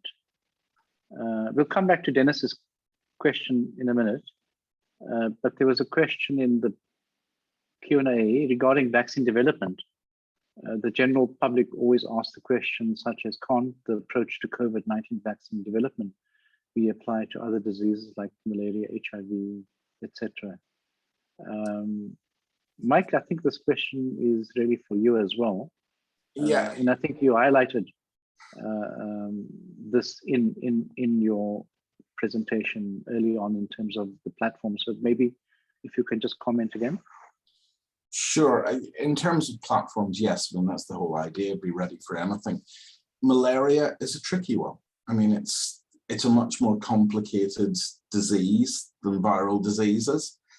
We've somewhat had to be pragmatic in terms of we are somewhat limited in scope to viral diseases. So we don't do things like bacterial-based disease. That's not to say there's not a need, of course there is. But in terms of what's likely to be an epidemic or a pandemic, we think it's more likely to be a virus. That said, a lot of the technologies that we're interested in will be translatable. And I think it was Ushma mentioned about One Health. I mean, the One Health approach to me is incredibly interesting. I think I mentioned the Rift Valley Fever project. I find extremely interesting. And that's case in point. You know, where are these things coming from? Well, they're almost all zoonotic diseases. So how do we deal with that? Now, in terms of CEPI, it's difficult for us to fund veterinary vaccines because we're just not set up to do it. But we can partner with people. And very similarly, as you just mentioned, say with the likes of malaria and HIV, they're kind of out of our scope, but there's absolutely no reason why we couldn't collaborate with people on technologies, on lessons learned. We have learned so much over the last 3 years. If that doesn't impact other diseases, that'll be an unforgivable failure for science. So we do believe in collaboration. We can't do everything, but we'd like to help you. I think the other thing, Mohammed, is that the sort of mRNA technology, to my understanding, has been applied to other viral, potentially vaccine preventable diseases. And in fact, I think it's been used with Ebola, if I'm not mistaken. It's been used with influenza and one or two other viral infections as well. And I don't know. Sorry. Go ahead, Mike. Sorry, go ahead. Pardon, didn't mean to interrupt. I was just going to say that's actually what I was referring to when we were talking about prototype vaccines. That's precisely what we're doing. Yeah. Okay, so the technology is adaptable to other potential pandemic infections, and the vector technology likewise has been used with other diseases. And then the traditional ways of making vaccines, like the kill vaccines that have been used by, for example, the Chinese and others in terms of making Sinovac, et cetera. Okay, are there any other questions? Please raise your hands. Oh, Dennis had a comment or question to Claire. Claire, you have a potential PhD student. I see so, and that's very exciting. So we do have a PhD in vaccinology actually physically registered at FITS. That is, yeah, so it falls under the School of Pathology. There are several of the units at WITS who have some PhD funding or funding for PhD students. Quite a few through Saatchi chairs and other platforms like that. So I do know of several PhD funding opportunities through some of the NICD on laboratory work, as well as through, as an example, with FIDA. There is, and I have mentioned in a response to Dennis, there's 3 social behavioral scientists who are affiliated to WITS and 3 of the big research units at WITS who have joined forces to establish a new SBS research entity called Assure. And they do have some funding, and I know that they are applying for additional funding, and a lot of their work is on vaccine hesitancy, which was specifically Dennis's question. Yeah, thanks, Claire. And I mean, just to add that I think most of the universities on the continent have opportunities for individuals to do PhDs. I mean, you don't do a PhD in vaccinology in that context, but you would do a PhD within the university in a field, be it basic science, clinical sciences, or behavioral sciences area. So yes, you know, there are opportunities and there are potential funders, not only in Africa, but globally as well. Any hands up from our attendees? Any questions, please jump in. Ben, I see you've got a hand up. Yeah, thanks, Greg. I've got a question to Claire and also to Mike.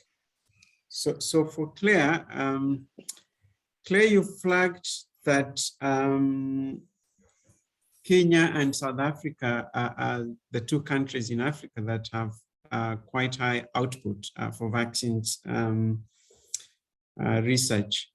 And I'm wondering what in your thought is in these 2 countries that others could learn from, and is there a partnership in terms of vaccinology capacity that could be, well, it's happening between these 2 countries and others on the continent? And also your thought about such low output for vaccines and therapies compared to other, you know, health sciences fields. So those are my 2 questions. And maybe while I still have the space, the floor, to Mike. Mike, I mean, one of the few things we had to deal with COVID-19 vaccines is to explain to the public why these COVID-19 vaccines were developed very quickly. And now I see that the push is to even make it quicker by 100 days. And I mean, to many of us who are on this call, it makes absolute sense, and it's very good. But, you know, we also get a challenge on the deployment side, where we've got to explain to people that, you know, 100 days of vaccine development does not mean less rigor in terms of testing and other things. How is CEPI addressing that space? Because you can have a very good vaccines on the shelf, but if it doesn't get to people's arms, it doesn't help much. Thank you. Claire, do you want to respond first? Sure. So as far as Ben's first question about South Africa and Kenya, I think both the South African and Kenyan groups have got a long history of vaccine research and capacity building. So as an example, KEMRI it's been established many years ago. I'm sure it's more than 20 years. And I know that a lot of the support from KEMRI has been from international funders, for example, the Wellcome Trust, and possibly some other international universities and funders. The output from South Africa is high. There's several universities who've got established vaccine research units. Just looking at Prof. Hussey and Ben's outputs from UCT, there's extensive outputs from WITS and other universities as well. Again, those are established units that have been going for more than 20 years, working in the vaccine fields, in vaccine trials when vaccinology was not the latest buzzword. Obviously, a lot of them have been, these units have sort of come to the forefront and been established. The output research output and so on has increased significantly with a lot of the COVID publications. Ben, that was the first question. Yeah, thanks, Claire. Second question was directed to Mike from Ben. Yeah, it's a terrific question, Ben, and actually it's something we're very aware of. One of the things one needs to communicate is that depending on the disease is also dependent on how fast you will go. So we say 100 days, but in somewhat it's a little bit of a sliding scale. If we had a disease with a mortality of say 80%, like Nipah, and number of 20, people wouldn't care. But if we have something like COVID-19, which is actually a relatively low mortality, it has to be, you have to make it plain to people where we are speeding things up, but we're not cutting corners. We absolutely do not envisage anywhere where you compromise safety. That just is not on the table. So what we're thinking about are, we can use the lessons that we learned during COVID, and we have to, you're absolutely right, to communicate that correctly. And in fact, we have an entire comms department that does just that. So say, for example, we talked about phase 1s and preclinical at the same time. Well, we can save a lot of time by doing a lot of those platforms before the pandemic ever happens, so that we can say, look, there's the safety dossier. We can actually prove to you that this was safe before we even started. So that's a way of speeding it up. What you don't want to do is take a risk in overall safety. We just would never condone that. So I think the best way to view it is a sliding scale depending on the healthcare emergency. If it's ridiculous, people would say, look, stop us dying. That's more important. But COVID was actually on the slightly weaker side, although it was massive. But in terms of a really dangerous virus, it actually was on the lower end of the scale. I hope that makes sense. Thanks, Mike. I see, Martel, you've got your hand up. Martel.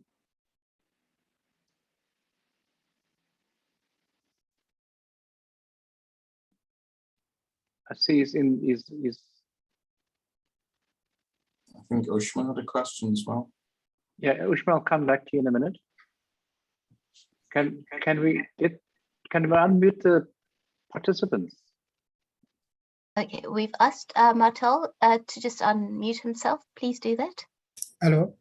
Yes. Okay, Martel, go ahead. I just my question is there. I already posed it. It's on my own direction on undergoing a PhD in pharmacology and pharmacometry. Because I already posed a question. The question is clearly posed already on the chat board. If you can see the questions. Can you see the question? Yeah, about your PhD in pharmacology and pharmacometry and pharmacology. I'm from BS life science background plus a master degree in clinical epidemiology. And lastly, I've achieved successfully a certificate in pharmacometry. So I'm trying to have direction to undergo a PhD in pharmacology and pharmacometry. I just need to, if somebody can give me guideline. Okay, I mean, I'm sure we can help you. In a sense, to get some direction. I know that a number of universities in Africa do have departments of pharmacology. And Ushma, with your involvement in the past in terms of pharmacology, do you want to maybe comment on that? Basically, I undergo a training through in collaboration with University of Cape Town and university based in Ghana. In Kenya.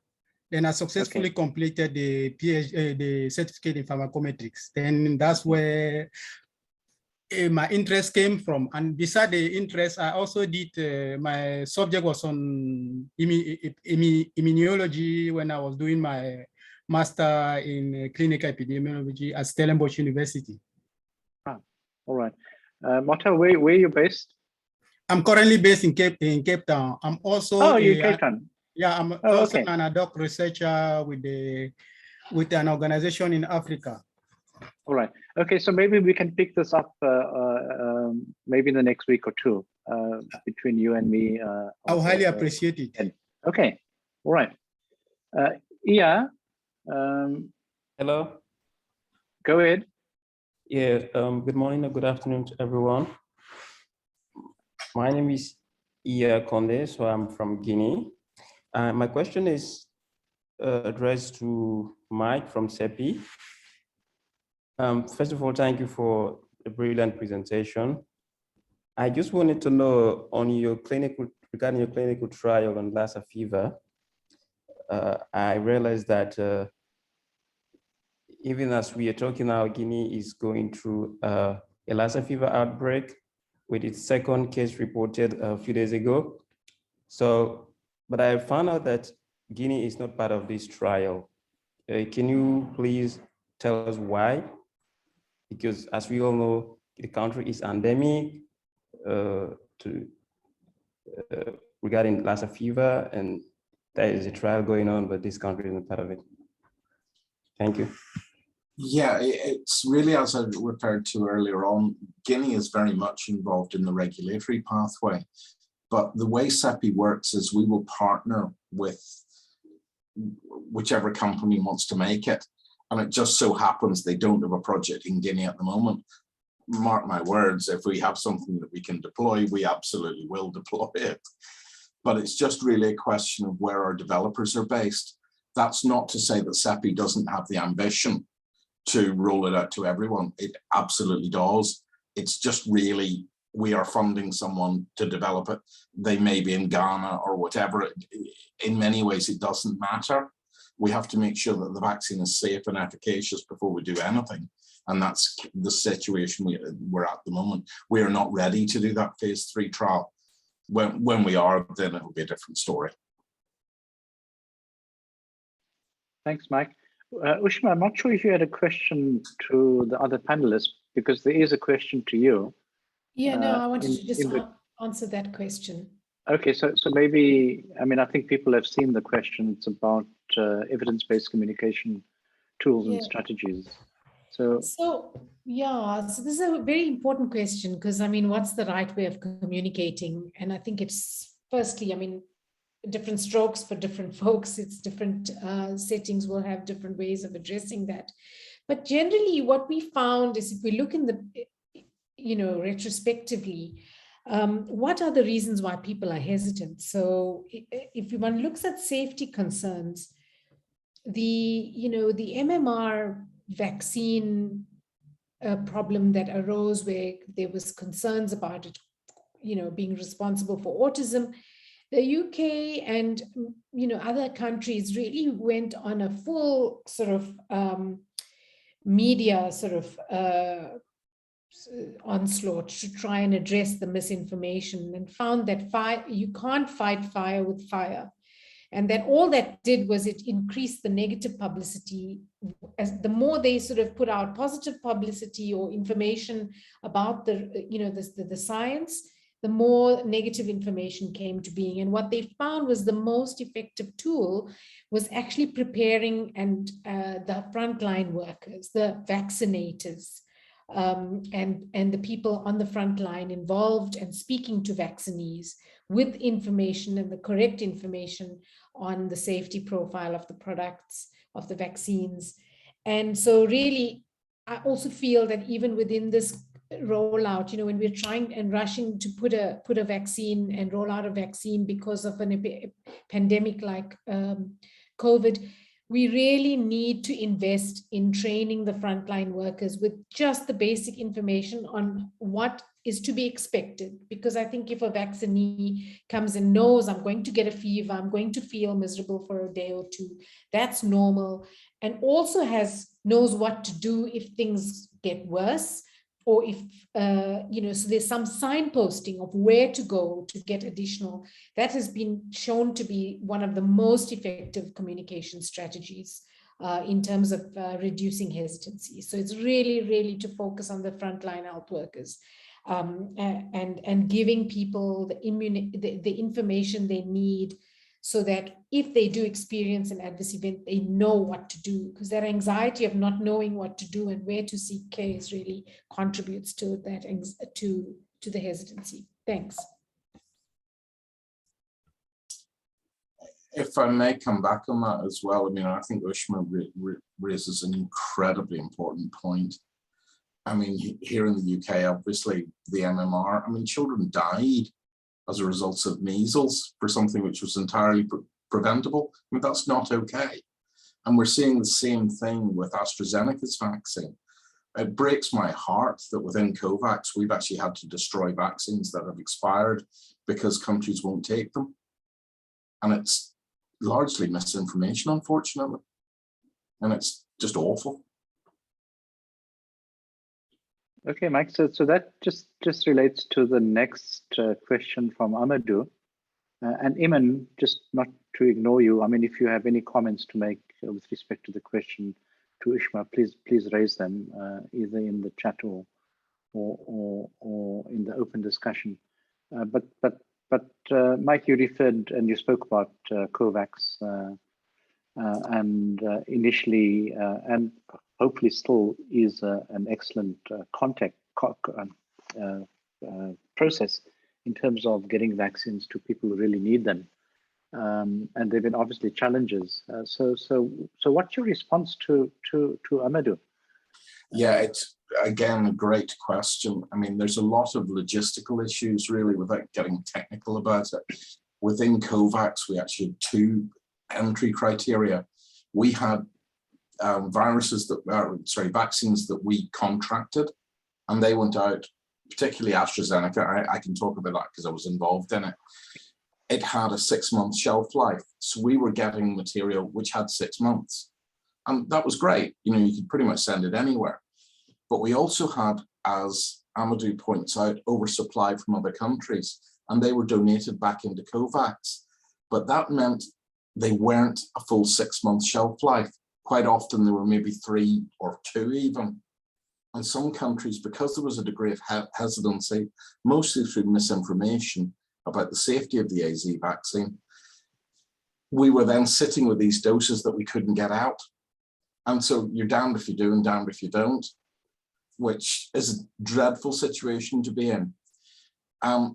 To the other question about when actual production of these vaccines in Africa, well, probably the first is likely to be Moderna. We know they're building a facility now, and it probably will be relatively fast. With a lot of the others, this comes back to what I was saying earlier on, it's horses for courses. If the vaccines are available and we can ship them, why not ship them? It's going to be quicker than building a factory, which will take maybe 9 months to get up and running. In the middle of a pandemic, that's not a solution. That's not to say that in the longer term, we wouldn't want to be prepared, but it's a slightly different question. But Mike, would you agree with a sentiment that would go as follows, that there has been vaccine available for people throughout the world? The problem is that the high-income countries have monopolized the supply to the extent that they have oversupply and basically tied up the Pfizers and Modernas of the world, and in that process limited the availability to countries, for example, in Africa. How do you overcome that sort of context of what is people are calling vaccine nationalism? You'll have no argument from CEPI over that. That's why we set COVAX up, because vaccine nationalism we just think is wrong. And in fact, in many ways, it's short-sighted, because where did the first variants, where were they detected? You know, it was in countries that weren't vaccinated. So what did they think was going to happen? So scientifically, it's nonsense, but also from an equity perspective, of course, it's wrong. So it was the raison d'etre for COVAX. So all we can say is don't do it.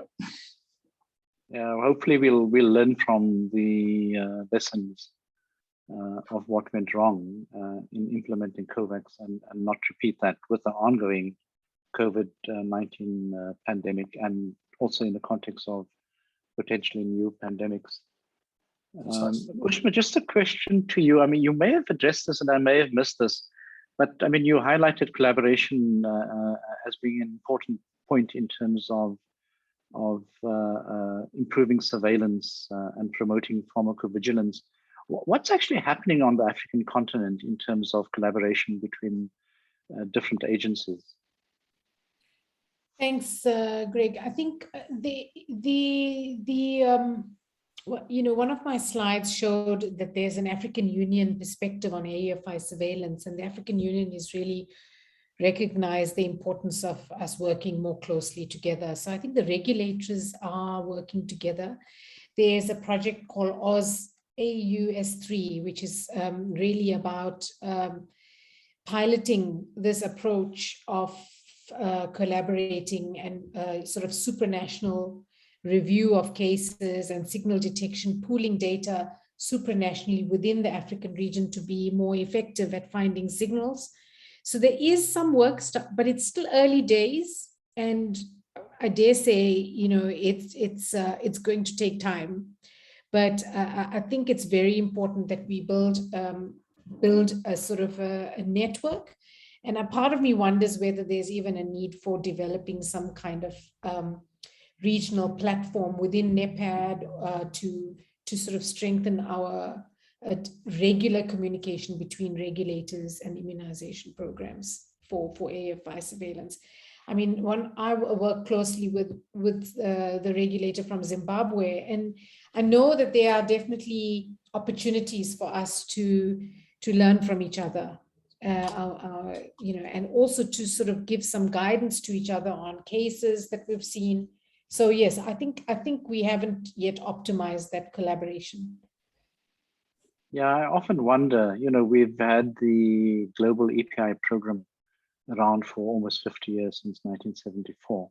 And I mean, AFE surveillance has been, or should be, central to the standard EPI program. And I think we failed countries in Africa, not now, but I mean, it's an ongoing failure.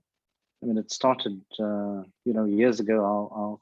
I mean, we were just trying to control all those epidemics of measles, polio, et cetera, and just trying to get vaccines into people, that we forgot about some of the other issues. And I think people have always thought of safety surveillance as an additional extra nice thing to have. Yeah. But I mean, from the hesitancy, I think we're seeing that it's actually fundamental. It's about laying the groundwork. It's about making sure that we have, that the vaccine lands in a setting where people feel confident that we'll find a problem, we'll know what to do with it, and that's not there. So it's really sometimes we have to think a little bit beyond just the technology development, and the investment in that is unfortunately not there either. So we really also need investment, I think. Yeah. Thanks, Ushma. Claire, you had your hand up. Yeah, can I add on to what Ushma's been saying? So as far as vaccine safety surveillance goes, there are two programs that have been established and are up and running in Africa at the moment. The one is a program of active vaccine surveillance in South Africa, which is being led by Shabir Mahdi, and that is with funding predominantly from the CDC. There's also an 8-country collaboration which we're leading, and that is to set up active vaccine safety surveillance sites in 8 AMC 92 or Gavi eligible countries. That is Gavi funded. The 8 countries that are participating in this project are Ghana, Mali, Nigeria, Ethiopia, Kenya, Malawi, Mozambique, and Eswatini.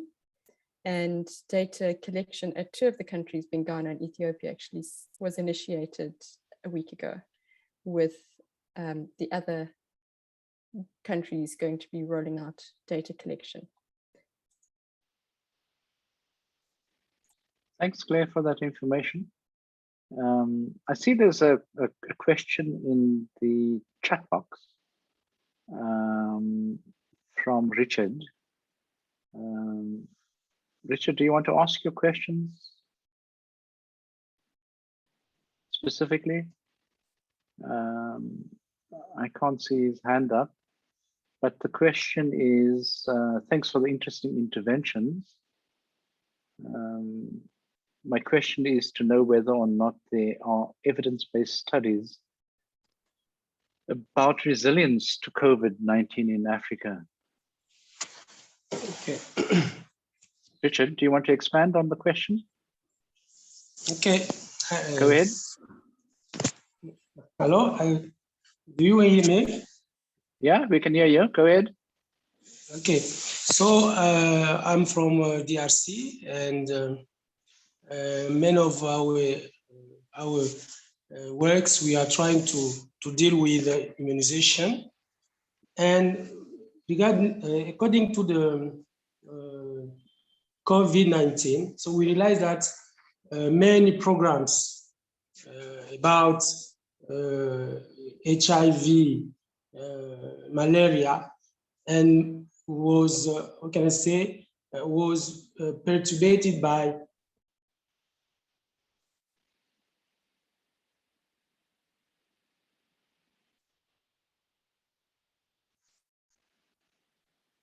Have I lost Richard, or we all lost Richard? I think we've all lost him. question is to know what is the resilience of the countries after COVID-19 impact. I don't know if you catch me. So Richard, I think we lost the last quarter of what you were saying. So maybe just repeat the last bit. To sum up, I would like to know if in Africa, there are an evidence-based study, who shows how programs are dealing with resilience in order to allow other programs which intervene in immunization. So COVID-19 has perturbated many programs. So I would like to know if in Africa, there are a study who show how countries are making their policy of resilience in order to reach children, to reach zero dose children and other programs. Okay, it's an open question to the panel. Anybody on the panel would like to respond, or any of the attendees would like to respond?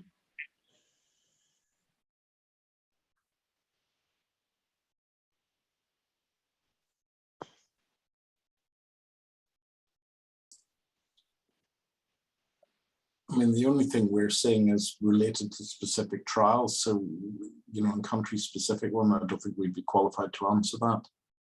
Yeah. You know, for example, I've got a trial running in Mali at the moment, so I know what that is, but can you translate that? I have no idea. We had a talk, was it last week, on the zero dose problem in Africa, and the impact that COVID has had on not only on childhood immunization and other health issues facing us on the continent.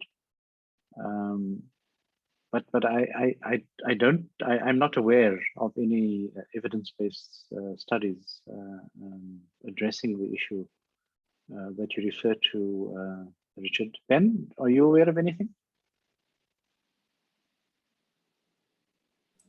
No, Greg, I'm not aware of any evidence work that, you know, comprehensively addresses that. Yeah. But I think it's something that maybe we should start looking at as we move along. So Richard, thanks for that comment. I mean, it is at the moment, it may not be a void. We may not just not be aware of it, but it's something that we need to look at generally. All right, any other questions or comments? Ushma, you know, we had an interesting question at the last webinar, or the one before, in the context of COVID-19 vaccines. And the question was, and I'd like to hear your response. I mean, if you in a country, be it in Africa or elsewhere, and you have access to a number of different vaccines, what would you recommend when the recipients are talking about potential adverse events? Recommend in terms of which vaccine or which the question posed to us was that you have access to, let's say you have access to J&J, AZ, and Pfizer, and you're in country X, be it on the African continent or elsewhere, and knowing the issue around the safety of these vaccines and some of the specific vaccine-related adverse events, what would you recommend to people? And I think the question was raised in the context of, rumors, scares, et cetera, et cetera. How would you approach it?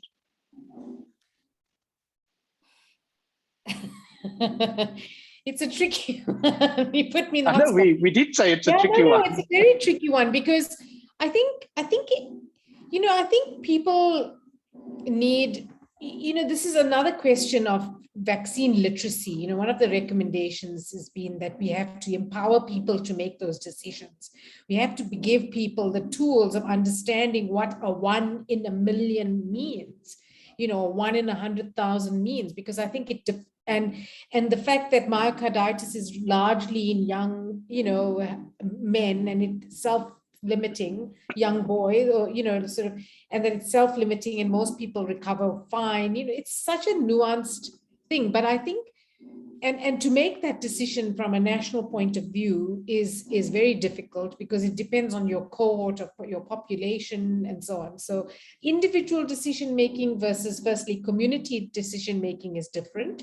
And then, so you've got to decide who you're asking the question for. I think if I knew in South Africa we're a country that has high HIV prevalence, we know the comorbidities, then we've got to see what is the performance of similar vaccines.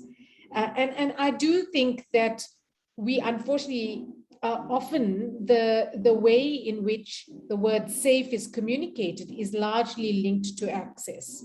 So if you have access, you have more choices, because you can say, I don't want to use the vector vaccines and I'd rather be using the mRNA vaccines, because you have the luxury of choice.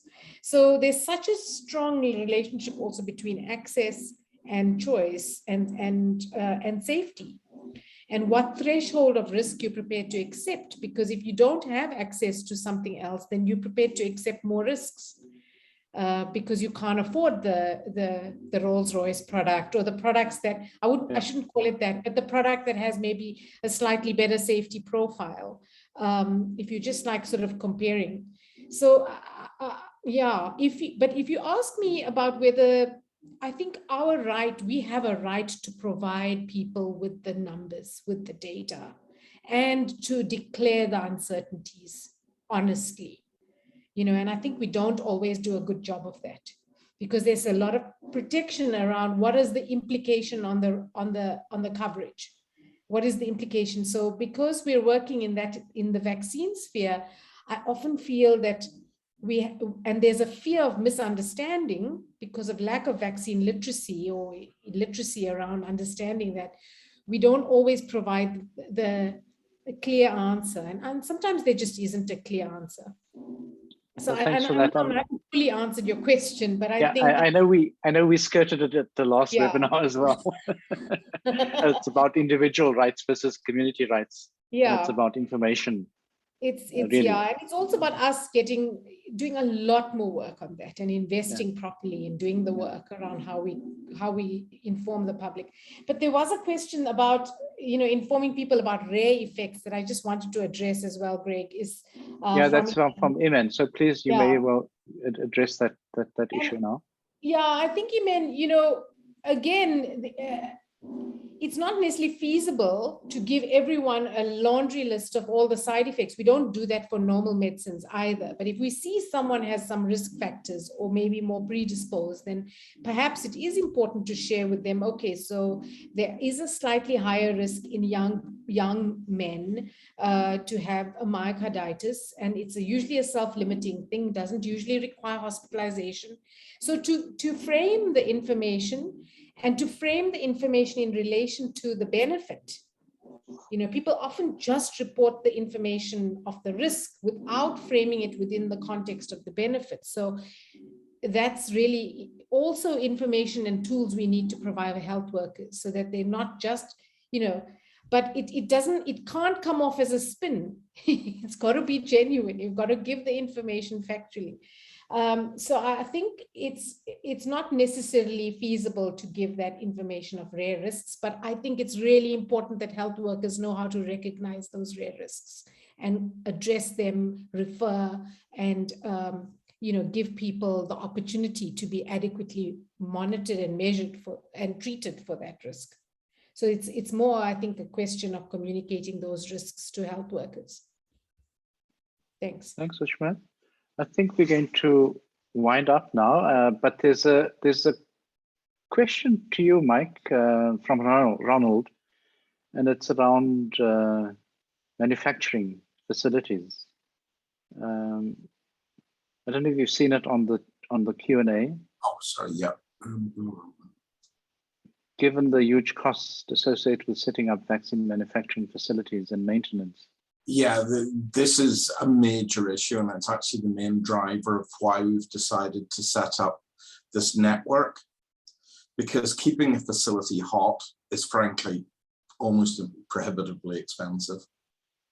And this is the problem. You can't have one facility that can do everything. So really, that's where we think a network is probably the way to do it. You know, we could start building facilities, but to be honest, we'd probably go bankrupt and you wouldn't get anything out of it.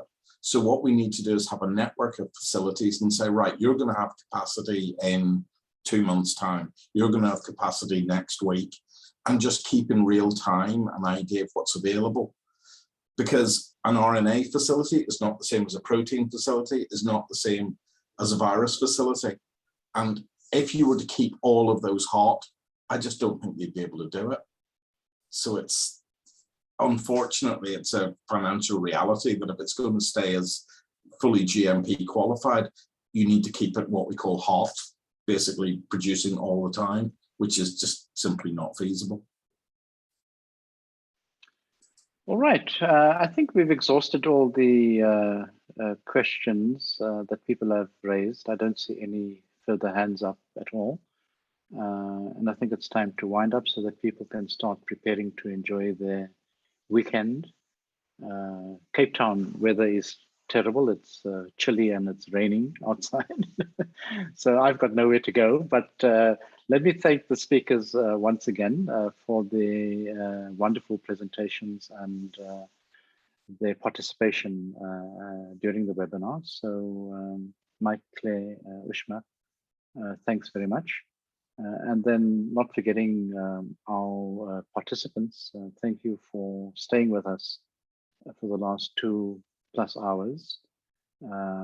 Thanks also to the background VACFA UCT team, Lena, Edina, Salim, and Chantal for sorting this out. Our next webinar is scheduled for the 20th of May. So we're skipping next week. So the next one will be on the 20th of May. And we also have to acknowledge the support from Pfizer through an unconditional educational grant that had nothing to do with setting up the program. So thanks to Pfizer, and wishing you well for the weekend. And thanks very much. Cheers.